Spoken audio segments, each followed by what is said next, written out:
Nesse vídeo eu vou te contar o porquê eu não invisto em fundos imobiliários e também porque eu não considero fundos imobiliários como um bom investimento. Eu sei que muita gente tem os fundos imobiliários como seus queridinhos, mas antes de me criticar e de me descer a porrada, escuta os meus argumentos e fica até o final do vídeo. Antes de mais nada, eu gostaria de dizer que eu reconheço a importância dos fundos imobiliários aqui no nosso mercado. Eles servem como sendo a porta de entrada para muitos investidores na renda variável, principalmente porque os fundos imobiliários, apesar de ser um investimento de renda variável, eles têm uma volatilidade menor do que as ações. E apesar de eu não gostar dos fundos imobiliários, muitos dos meus clientes, para quem não sabe, eu sou assessor de investimentos, tem fundos imobiliários nas suas carteiras. Eu também reconheço que os fundos imobiliários podem servir para compor um portfólio eficiente. Então, eu não estou aqui dizendo que fundo imobiliário é péssimo, é fraude, é golpe ou qualquer coisa do tipo. E, inclusive, eu acredito que se você tiver que escolher entre imóveis e fundos imobiliários, você deveria escolher os fundos imobiliários, porque os fundos imobiliários são um investimento infinitamente melhor do que os imóveis físicos. Mas isso é assunto para outro vídeo, inclusive eu vou deixar o card aqui, onde eu digo por que fundo imobiliário é melhor do que imóvel físico. Dito isso, tirando os imóveis da equação, porque eu nem considero imóvel como sendo um investimento de fato, eu não considero os fundos imobiliários como um bom investimento, principalmente quando eu comparo os fundos imobiliários com as ações. E existem alguns argumentos que corroboram esse meu pensamento. O meu primeiro argumento é a relação risco-retorno muito ruim dos fundos imobiliários. Quando a gente investe em um fundo imobiliário, basicamente a gente está investindo pensando nos aluguéis mensais que nós iremos receber. É mais ou menos como se a gente comprasse um título de renda fixa que paga um cupom mensal. Olhando por esse prisma, os fundos imobiliários são quase como que um título de renda fixa. O retorno deles é quase como se fosse um cupom mensal na renda fixa. Porém, a volatilidade dos fundos imobiliários é uma volatilidade de renda variável, um pouco menor do que a volatilidade das ações, mas ainda é uma volatilidade alta. Então, na minha opinião, essa relação risco-retorno, aonde eu tenho o risco da renda variável, a volatilidade da renda variável, mas o retorno muito semelhante à renda fixa, para mim não faz o menor sentido. Se eu tomo um risco grande, eu também quero ter a possibilidade de um retorno grande. Eu não quero tomar um risco grande para ter um retorno moderado. Isso não me serve. Se é para ter um retorno moderado, eu prefiro alocar na renda fixa. Ainda mais atualmente, quando as taxas da renda fixa estão extremamente altas. Se nós pegarmos a grande maioria dos fundos imobiliários e olharmos quanto eles estão pagando de dividendo mensal, a gente vai encontrar uma média entre 0,7% e 1% ao mês. É um retorno legal? É um retorno legal, porém é um retorno muito similar ao da renda fixa e também tem o outro lado da questão. Se nós pegarmos nos últimos 12, 18 meses, nós vamos ver muitos fundos imobiliários que caíram 40%, 50%, 55% na sua cota. Imagina eu ter um fundo imobiliário que se desvalorizou 50% e que me paga um dividendo mensal na casa de 0,7%, 0,8%. É um péssimo investimento e isso aconteceu muito nos últimos meses. Então, resumindo esse primeiro argumento, se eu quero ter retornos maiores, eu prefiro ficar alocado em ações onde eu tenho efetivamente essa possibilidade. Se eu quero ser um pouco mais conservador, eu prefiro ficar alocado na renda fixa. O meu segundo argumento também é uma comparação entre fundos imobiliários e ações. E ele tem a ver principalmente com a impossibilidade dos fundos imobiliários se alavancarem. Um fundo imobiliário, por lei, ele tem que distribuir 95% dos seus rendimentos para os seus cotistas.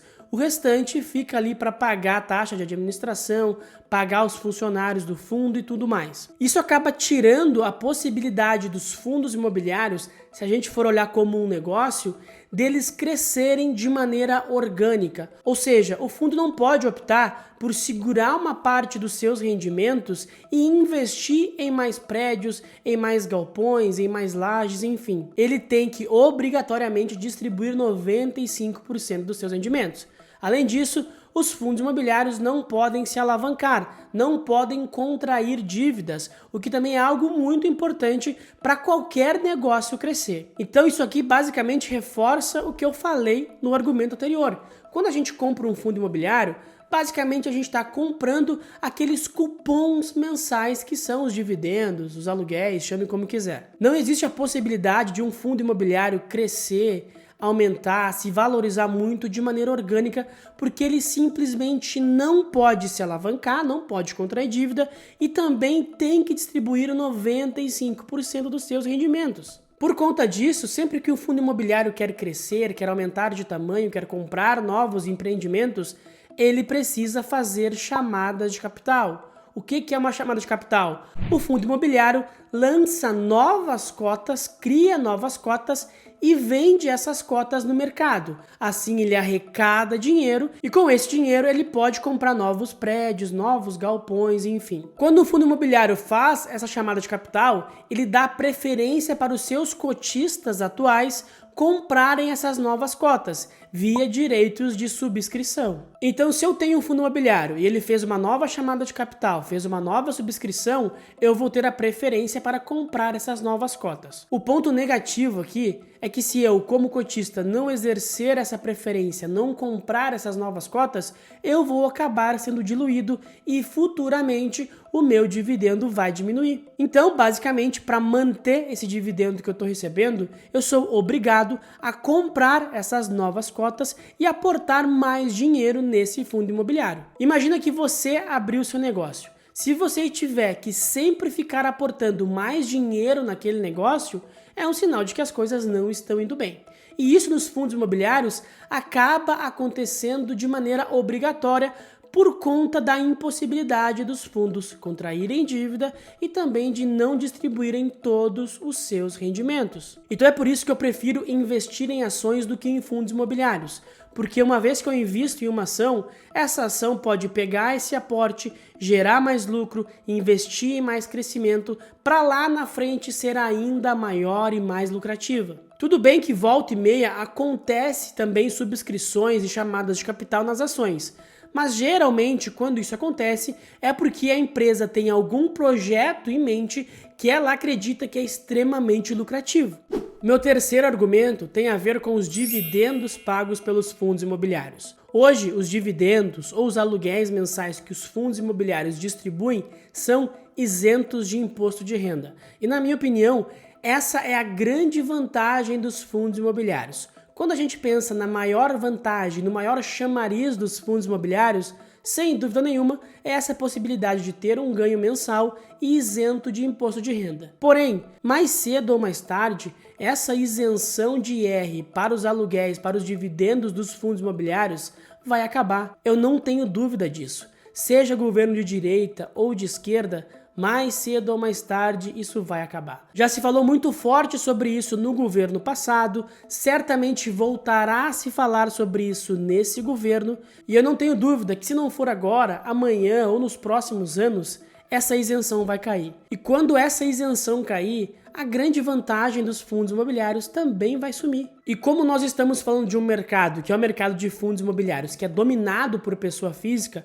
quando essa isenção cair, eu tenho certeza que muita gente vai sair dos fundos imobiliários, o que vai gerar um fluxo vendedor muito grande e vai fazer muitas cotas despencarem. E além dessa questão da queda da isenção dos dividendos dos fundos imobiliários, tem outro ponto também. Apesar dos fundos imobiliários hoje pagarem dividendos muito interessantes, que giram na casa de 1% ao mês, nós também encontramos muitas ações que pagam dividendos nesses mesmos patamares. A única diferença é que os fundos imobiliários pagam mensalmente, enquanto as ações pagam a cada 3 meses, a cada 6 meses ou anualmente. Então essa grande vantagem dos fundos imobiliários de pagarem grandes dividendos, para mim, não é uma grande vantagem, porque tem muitas ações que pagam os mesmos dividendos ou até mesmo dividendos maiores do que muitos fundos imobiliários. E o meu quarto argumento tem muito a ver com uma escolha pessoal minha e o meu perfil de investidor. Eu me vejo como sendo um cara jovem que está construindo um patrimônio para usufruir daqui uns anos. Eu não estou pensando em renda passiva agora, até porque eu sou muito novo e eu acredito que pessoas jovens, até 40, 50 anos, não deveriam pensar ainda em renda passiva, deveriam pensar em construir patrimônio. Então, visando construir patrimônio, a melhor opção, o que mais tende a gerar riqueza no longo prazo, são negócios, são empresas, são ações, não são imóveis, infelizmente. Então, olhando para o meu perfil de investidor, para o meu momento de vida e para a minha estratégia de investimento, fundos imobiliários não faz sentido. Além disso, uma coisa que também é muito importante é que, como todo mundo, eu tenho um tempo limitado no meu dia. Eu tenho que trabalhar, tenho que cuidar da minha casa, fazer as minhas coisas, enfim. E o tempo que me resta, eu prefiro focar em estudar as ações que eu acompanho, em acompanhar de perto aquelas ações, saber exatamente o que está acontecendo com elas. Eu não teria tempo para acompanhar de perto e com maestria essas ações e também acompanhar fundos imobiliários.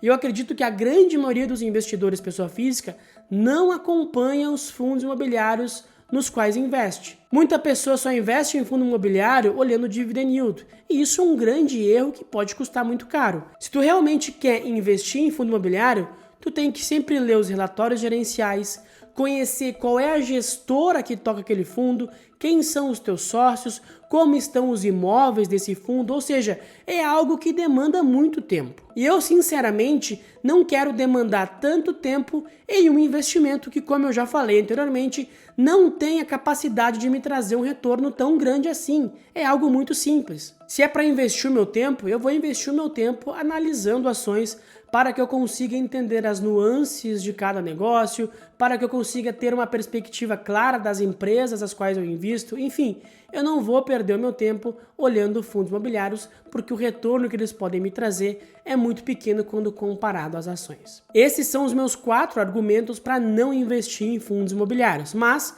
tu pode ficar à vontade para mandar aqui nos comentários os teus argumentos para investir ou para não investir em fundos imobiliários. Sinta-se à vontade para comentar. E também, se você gostou desse conteúdo, não esquece de te inscrever no canal, ativar as notificações e também de deixar o teu like, porque isso é muito importante para mim, tá bom? Muito obrigado pela atenção e até a próxima.